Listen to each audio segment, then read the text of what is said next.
నమస్తే నేను బిందు welcome to special focus. వేల కోట్లు ఒక్క అసెంబ్లీ బైపోల్ కోసం ఏకంగా 3000 కోట్లు తరలించేందుకు సీఎం కేసీఆర్ సిద్ధమయ్యారు. నాగార్జున సాగర్ హుజూర్ నగర్ బైపోల్ స్ట్రాటజీని రిపీట్ చేసేలా కేసీఆర్ స్కెచ్ వేశారు. హుజూరాబాద్ బైపోల్ అత్యంత ప్రతిష్టాత్మకం కావడంతో ఎలాగైనా ఇక్కడ గెలవాలన్న లక్ష్యంతో కేసీఆర్ పకడ్బందీ ప్రణాళిక సిద్ధం చేస్తున్నారు. ఈటలను అవినీతిపరుడుగా చూపించే కుట్ర బెడిసికొట్టింది. ద్రోహిగా నిరూపించారంటే ఓటర్లు గులాబీకి పట్టం కట్టాలి. ఇందుకు ఓటర్లను ఆకట్టుకోవాలి. కానీ ఈటలకు ధీటైన అభ్యర్థి దొరకడం లేదు. మరోవైపు ఆపరేషన్ హుజూరాబాద్ పేరుతో యావత్ యంత్రాంగాన్ని హుజూరాబాద్లో మోహరింపచేశారు గులాబీ బాస్. అంతేకాదు హుజూరాబాద్ వాసులు అడిగినవి అడగనవి అన్ని ఇస్తామన్న హామీల వర్షం కురిపిస్తున్నారు కేసీఆర్. నిధులిస్తాం, మౌలిక సదుపాయాలు కల్పిస్తామంటూ నిత్యం హామీల వర్షం కురిపించేస్తున్నారు. ఇదంతా చూసిన వారికి గులాబీ పార్టీకి ఓటమి గుబులు స్టార్ట్ అయిందని ఈజీగా అర్థమవుతోంది.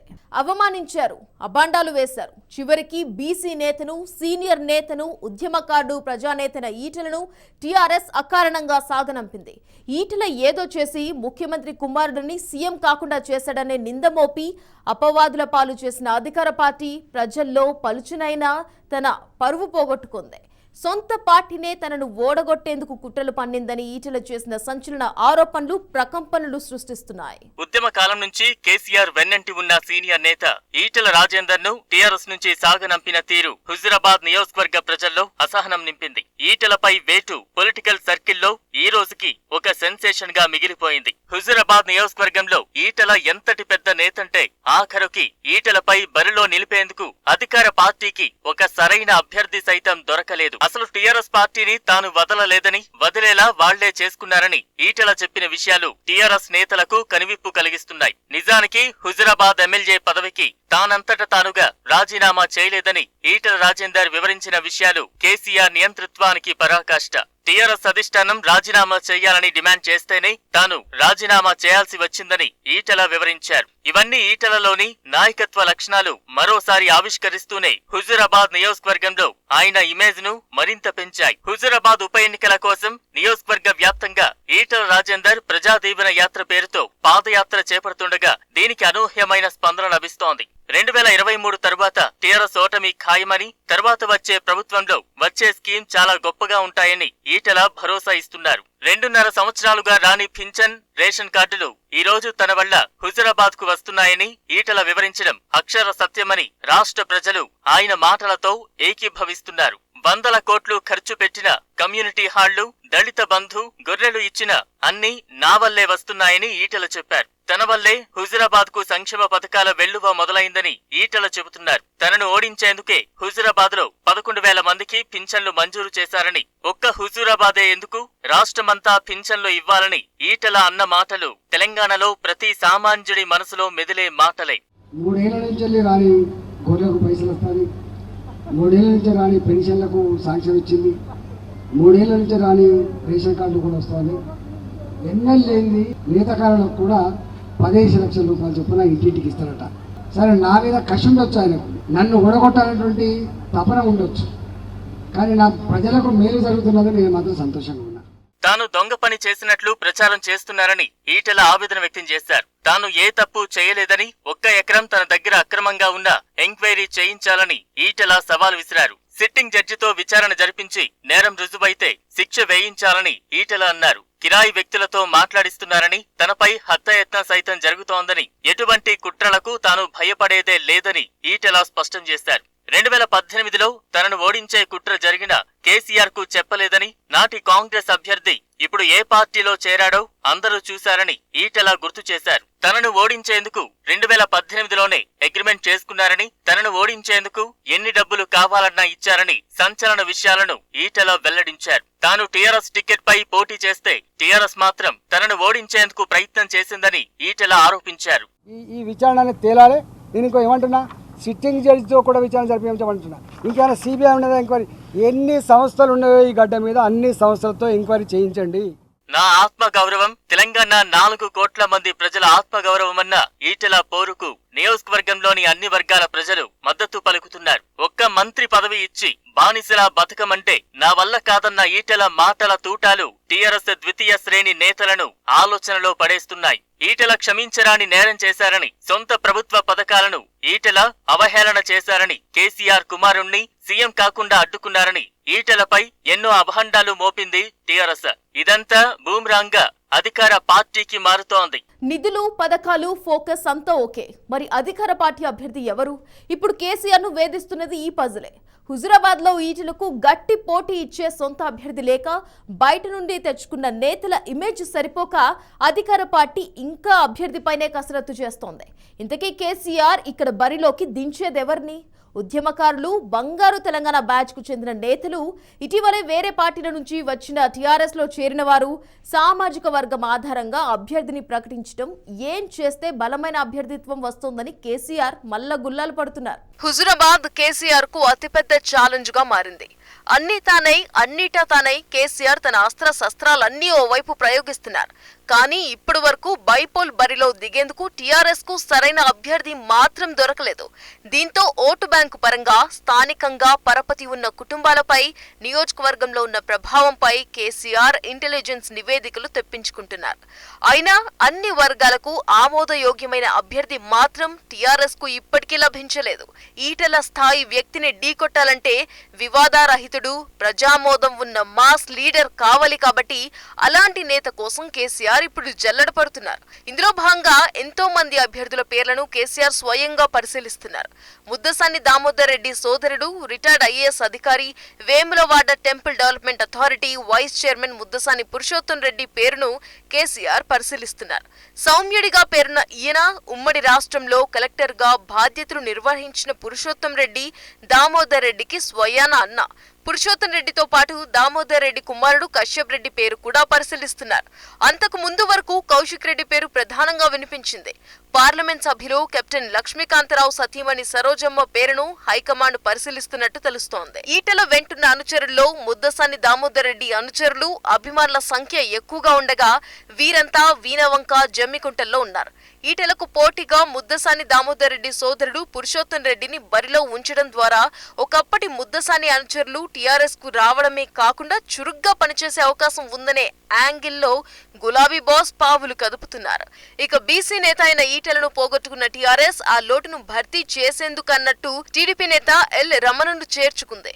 కాంగ్రెస్ ఎమ్మెల్సీ దామోదర్ రెడ్డి టీఆర్ఎస్ లో చేరగా కాంగ్రెస్ నుంచి కౌశిక్ రెడ్డి కూడా టీఆర్ఎస్ లో చేరిపోయారు. ఇక ఇంత మందికి గులాబీ కండువా కప్పినప్పటికీ ఈటెలకు దీటైన అభ్యర్థి దొరక్క ప్రస్తుతానికి కేసీఆర్ కేవలం పోల్ మేనేజ్మెంట్ నే గట్టిగా నమ్ముకున్నారు. కాంగ్రెస్ అభ్యర్థి ఎవరన్నది ఇంకా తేలలేదు. కానీ హుజురాబాద్ లో త్రిముఖ పోటీ నామమాత్రంగా ఉండగా అసలు పోటీ టీఆర్ఎస్ బీజేపీ మధ్యనే ఉండనుంది. హుజురాబాద్ లో దళిత ఓటు బ్యాంకు కొల్లగొట్టాలన్న లక్ష్యంతో దళిత బంధును కేసీఆర్ సృష్టించారంటూ దళిత సంఘాలు ఆరోపిస్తున్నాయి. మరోవైపు అవును, రాజకీయ లబ్ధి కోసమే దళిత బంధు అంటూ కేసీఆర్ క్లారిటీ ఇచ్చారు. ఒక్క హుజురాబాద్ లోనే దళిత బంధు కోసం 2,000 కోట్లైనా వెచ్చించేందుకు కేసీఆర్ ఎందుకు సిద్ధమైనట్లు? 45,000కు పైగా దళిత ఓట్లున్న నియోజకవర్గంలో గెలుపోటములు నిర్ణయించే కీలక శక్తులుగా దళితులు ఉండడమే ఇందుకు ప్రధాన కారణం. కొందరు అంటాను వాడు ఎలక్షన్ అని హుజురాబాద్లో పెట్టామా మరి గమ్మత్తుంది. అది ఎందుకు పెట్టామా? టీఆర్ఎస్ మన సన్నాసుల మాటమా? టీఆర్ఎస్ రాజకీయ పార్టీ కదా. ప్రాక్టికల్గా ప్రజలలో ఉన్నాం. రాజకీయ పార్టీ, డెఫినెట్గా రాజకీయ పార్టీ. ఎందుకు రాజకీయంగా ఖచ్చితంగా స్కీమ్ పెడతాం. మనకు రాజకీయంగా లాభం జరగదు. ఎందుకు కోరుకోమండి? ఇక చేయనోడు కోరుకోవాలి, లాభం జరగదు. చేసినోడు కోరుకోవద్దా? ఇది దళిత బంధుపై సీఎం కేసీఆర్ ఇచ్చిన క్లారిటీ. హుజురాబాద్ ఉప ఎన్నికల్లో దళితుల ఓటు బ్యాంకు కోసమే ప్రభుత్వ ఎజెండాలో దళిత బంధు పథకం పెడుతున్నట్టు సీఎం కేసీఆర్ కుండ బద్దలు కొట్టారు. మరి 7 ఏళ్ల కేసీఆర్ పాలనలో దళితులను కేసీఆర్ ఎందుకు పట్టించుకోలేదని దళిత సంఘాలు ప్రశ్నిస్తున్నాయి. దళితుడిని సీఎం చేస్తానని, భూమి లేని పేద దళితులకు 3 ఎకరాల భూమి ఇస్తామని చెప్పి వాటిని అమలు చేసిన పాపానికి పోలేదంటూ కేసీఆర్ పై దళిత సంఘాలు పెద్ద ఎత్తున విమర్శలు చేస్తున్నాయి. దళితుడినే సీఎం చేస్తానంటూ కేసీఆర్ ఇచ్చిన హామీ ఎందుకు అమలు కాలేదన్న విషయంపై రాష్ట్ర ఎస్సీలంతా ఆగ్రహంగా ఉన్నారు. దళితులంటే ఎప్పుడూ చిన్న చూపు చూసే కేసీఆర్ తన మంత్రివర్గంలో దళితుడికి చోటు లేకుండా చేసిన కారణంగా దళితుల్లో విశ్వసనీయత పోగొట్టుకున్నారు. దళితుడిని అవినీతి పరుడంటూ బర్తరఫ్ చేసిన కేసీఆర్ దళితుల ఆత్మగౌరవంతో చెలగాటం ఆడుకోవడాన్ని ఎస్సీ సంఘాలు అవమానంగా భావిస్తున్నాయి. 70 లక్షల పైచిలుకు దళితులున్న రాష్ట్రమైన తెలంగాణలో ఎస్సీ సామాజిక వర్గానికి ప్రాతినిధ్యం వహించే మంత్రి లేకపోవడం దళిత వర్గాలకు ఆగ్రహం కలిగిస్తోంది. ఇప్పుడు దళిత బంధు అంటూ మభ్యపెట్టడం, మళ్లీ మోసం చేయడం వంటిదేనని దళిత నేతలు భవిష్యత్ అంచనా వేస్తున్నారు. హుజురాబాద్ ఉప ఎన్నిక ముగిశాక దళిత బంధు పథకాన్ని కేసీఆర్ అటకెక్కించేస్తారని వీరు జోస్యం చెబుతున్నారు. రాష్ట్ర వ్యాప్తంగా 3 లక్షల మందికి జరగాల్సిన ప్రయోజనం 12,000 మందితో సరిపెట్టేలా కేసీఆర్ భారీ ప్రణాళిక వేసినట్టు దళిత సంఘాలు ఆవేదన వ్యక్తం చేస్తున్నారు. భూములు లేని దళితులకు 3 ఎకరాలు భూమి ఇస్తామన్న కేసీఆర్ పంచడానికి భూములు లేవని అసెంబ్లీలో చెప్పి తప్పించుకోవడం, ఆ తర్వాత ప్రతి జిల్లాలోనూ వేలాది ఎకరాలు వేలం వేసి అమ్మాలని నిర్ణయించడం రాష్ట్రంలోని ఎస్సీలకు ఆగ్రహం తెప్పిస్తోంది. మందకృష్ణ మాదిగతో అవ్వదు, ఎస్సీ వర్గీకరణను సాధించి చూపుతా, నాకు వదిలిపెట్టండి, వర్గీకరణ తెచ్చిచ్చే పోరాటం చేస్తా అని ఎస్సీలకు ఇచ్చిన హామీ ఏమైందని దళిత సంఘాలు ప్రశ్నిస్తున్నాయి. హుజురాబాద్ ఉప ఎన్నిక నేపథ్యంలో దళితులపై అపారమైన ప్రేమ కురిపించినట్టు దళిత బంధు ద్వారా ప్రచారం చేసుకుంటున్న సీఎం దళితులపై సాగుతున్న అఘాయిత్యాలపై ఎన్నడూ కొరడా ఎందుకు జులిపించలేదని నిలదీస్తున్నారు. దళిత సాధికారత కోసం 1000 కోట్ల నుండి 80,000 కోట్ల నుండి 1,00,000 కోట్ల వరకు ఖర్చు చేయడానికి రెడీగా ఉన్నట్లు ఆర్భాటంగా ప్రకటన చేసిన కేసీఆర్ నియోజకవర్గంలోని 45,000కు పైగా ఉన్న దళిత ఓట్ల కోసమే ఇదంతా చేస్తున్నారనే విమర్శలు ఎదుర్కొంటున్నారు. ఒక్క హుజురాబాద్ నియోజకవర్గంలో దళిత బంధు అమలు చేస్తే మిగతా 118 నియోజకవర్గాల మాటేంటని దళిత సంఘాలు నిలదీస్తున్నాయి. మొత్తం 119 నియోజకవర్గాల్లో దళిత బంధు అమలు చేసేందుకు 2,38,000 కోట్ల బడ్జెట్ అవుతోంది. మరి వీటికి నిధులు ఎక్కడి నుంచి తెచ్చిపెడతారు? అందుకే ఇది ఆచరణ సాధ్యం కాని పథకమని దళిత సంఘాలు విమర్శిస్తున్నాయి. ఇన్ని లక్షల కోట్లను దళిత సంక్షేమానికి వెచ్చించడం అసాధ్యం. కాబట్టి ఇదంతా కేవలం ఓటు బ్యాంకు రాజకీయ ఎత్తుగడలో భాగమేనని ఎస్సీ సంఘాలు ఆవేదన వ్యక్తం చేస్తున్నాయి. హుజురాబాద్ లో ఇంటెలిజెన్స్ రిపోర్టు నేపథ్యంలోనే కేసీఆర్ దళిత అస్త్రాన్ని ప్రయోగిస్తున్నట్టు రాజకీయ పండితులు విశ్లేషిస్తున్నారు. అన్ని పథకాలు హుజురాబాద్ నియోజకవర్గానికి. మంత్రులందరి ఫోకస్ అసెంబ్లీ సెగ్మెంట్ పైనే. అధికారులందరి మకాం హుజురాబాద్ లోనే. హుజురాబాద్ లో గెలవడమే ఏకైక లక్ష్యం. ఎలాగైనా ఈటెలను ఓడించాలన్న లక్ష్యంతో గులాబీ సర్కార్ సర్వాన్ని ఒడ్డుతోంది. ఈటెలను ధీటుగా ఎదుర్కొన్న సమర్థవంతమైన అభ్యర్థి కోసం ఇంకా వేటలో ఉన్న టీఆర్ఎస్ యావత్ మంత్రాంగాన్ని హుజురాబాద్ లో మోహరించింది. హుజురాబాద్ ఉప ఎన్నిక నేపథ్యంలో ప్రగతి భవన్ లో పదే రివ్యూలు చేస్తున్న సీఎం చాలా చురుగ్గా పావులు కదుపుతున్నారు. హుజురాబాద్ లో దళిత బంధు పథకం అమలుతో పాటు దళిత వాడల్లో మిగిలి ఉన్న తాగునీరు, రోడ్లు వంటి మౌలిక వసతుల కల్పన, అభివృద్ధి కార్యక్రమాలు పూర్తి చేయాలని అధికారులకు కేసీఆర్ ఆదేశించారు. వారం 10 రోజుల్లో హుజురాబాద్ లో స్పెషల్ డ్రైవ్ చేపట్టి అసైన్డ్ సహా దళితుల అన్ని రకాల భూ సమస్యలను పరిష్కారం చేయాలని కలెక్టర్ కర్ణన్ కు సీఎం ఆదేశించారు. అంతేకాదు హుజురాబాద్ లో ఇల్లు లేని దళిత కుటుంబం ఉండొద్దని 100% పూర్తి కావాలని ఆదేశించారు. హుజురాబాద్ లో ఖాళీ జాగలు ఉన్న వారికి ఇండ్ల నిర్మాణం కోసం ప్రభుత్వం ఆర్థిక సాయం చేస్తుందని యుద్ధ ప్రాతిపదికన కేసీఆర్ ఆదేశించడంలో ఆంతర్యం ఏంటో తెలంగాణ ప్రజలందరికీ తెలిసిన బహిరంగ రహస్యమే. కరీంనగర్ జిల్లాకు చెందిన ఎమ్మెల్యేలు, ఎమ్మెల్సీలు మొదలు జిల్లా పరిషత్, మండల పరిషత్, గ్రామ పంచాయతీ వరకు ప్రభుత్వం సుమారు 660 కోట్లకు పైగానే ఆర్థిక అనుమతులు మంజూరు చేసినట్టు సమాచారం పొక్కుతోంది. మానేరు రివర్ ఫ్రంట్ పథకానికి 310 కోట్లు, హుజురాబాద్ మున్సిపాలిటీ పరిధిలోని రోడ్లకు 35 కోట్లు, జమ్మికుంట మున్సిపాలిటీ అభివృద్ధికి 30 కోట్లు ఇప్పటికే ప్రభుత్వం విడుదల చేసింది. మరోవైపు ఒక్క హుజురాబాద్ కోసం తెలంగాణ పాలన స్తంభింపచేశారు కేసీఆర్. బైపోల్స్ సందర్భంగా రాష్ట్ర వ్యాప్తంగా 3.6 లక్షల మంది అర్హత కలిగిన లబ్ధిదారులకు కొత్త రేషన్ కార్డులు అందేలా యుద్ధ ప్రాతిపదికన సర్కారు చర్యలు చేపడుతోంది. హుజురాబాద్ ఉప ఎన్నిక అంతా ఈటెల వర్సెస్ కేసీఆర్ గా సాగుతున్న నేపథ్యంలో రాష్ట్ర అధికార యంత్రాంగం అంతా ఇక్కడే మకాం వేసింది. మంత్రులంతా తమ అనుచరులతో గల్లీ గల్లీ తిరుగుతూ ఓటర్లను ఆకట్టుకునేందుకు గాలం వేస్తున్నారు. సీఎం కేసీఆర్ నేరుగా బైపోల్ వ్యవహారాలను కోఆర్డినేట్ చేయనున్నారు. మంత్రి Harish Rao, planning board vice chairman Vinod Kumar ఎన్నికల ఇన్ఛార్జీలుగా వ్యవహరిస్తున్నారు. కులానికో మంత్రి, నియోజకవర్గ నియోజకవర్గంలోని 5 మండలాల బాధ్యతలను 5 మంత్రులకు అప్పగించారు. సగానికి పైగా కేబినెట్ ను హుజురాబాద్ లోనే మోహరించేలా ప్రతి 100 మంది ఓటర్లకు ఒక ఇన్ఛార్జిని నియమించేలా భారీ స్కెచ్ వేశారు. హైదరాబాద్ లో మొత్తం 2.05 లక్షల మంది ఓటర్లుండగా ఇందులో బీసీలు 1.02 లక్షలు, ఓసీ ఓటర్లు 40,000, ఎస్సీ ఓటర్లు 52,000, ఎస్టీ ఓటర్లు 2,000కు పైగా ఉన్నారు. ముదిరాజ్ ఓటర్లకు ఎంపీ బండ ప్రకాష్, ఎస్సీలకు ఎమ్మెల్యే ఆరూరి రమేష్, ఓసీల బాధ్యతలు నర్సంపేట ఎమ్మెల్యే పెద్ది సుదర్శన్ రెడ్డి, ఎమ్మెల్సీ పల్లా రాజేశ్వర్ రెడ్డికి ఇప్పటికే అప్పగించారు. బీసీ కులాలను మంత్రి గంగుల కోఆర్డినేట్ చేస్తున్నారు. ఒక్కో మండలానికి 4 నుండి 5 ఎమ్మెల్యేలు, 2 ఎమ్మెల్సీలను ఇన్ఛార్జీలుగా బాధ్యతలు అప్పగిస్తున్నారు.